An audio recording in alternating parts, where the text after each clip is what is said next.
10টি বছর একটা পুরো দশক কেটে গেছে, কিন্তু আজও কি দেব শুভশ্রীর সেই অমিলন রসায়ন পদ্মার আড়ালেই জীবন্ত?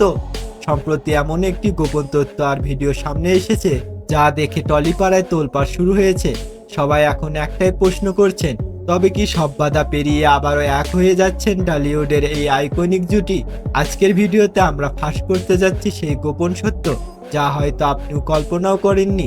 মানুষ একটা সময় ঠিক করেছিলেন একসাথে থাকবে, একটা সময় ভালো লাগছে না, থাকছে না, এবং আইনি পথে তারা সেপারেট হচ্ছে, অ্যাটলিস্ট মারামারি তো করছে না। একটা সময় ছিল যখন দেব শুভশ্রী মানে ছিল সুপারহিট সিনেমা আর অফ দ্য স্ক্রিন জাদুকারী প্রেম, কিন্তু হঠাৎ করে তাদের বিচ্ছেদে ভক্তদের হৃদয় ভেঙে দেয়। এরপর শুভশ্রী বিয়ে করেন পরিচালক রাজ চক্রবর্তীকে, আর দেব ব্যস্ত হয়ে পড়েন তার কেরিয়ার ও রূপমণিকে নিয়ে।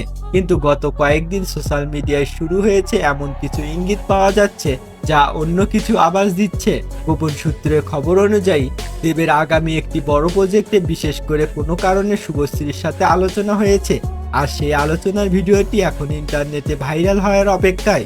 শোনা যাচ্ছে একটি আসন্ন মেগা প্রজেক্টে তারা দীর্ঘ 10 বছর পর আবারও স্ক্রিন শেয়ার করতে যাচ্ছেন। শুধু তাই নয়, সম্প্রতি একটি আর্ট শোতে তাদের কথোপকথন এবং একে অপরের প্রতি সেই পুরনো সম্মান দেখে নেটিজেনরা বলছে হয়তো প্রেম শেষ হয়েছে, কিন্তু টান কি শেষ হয়?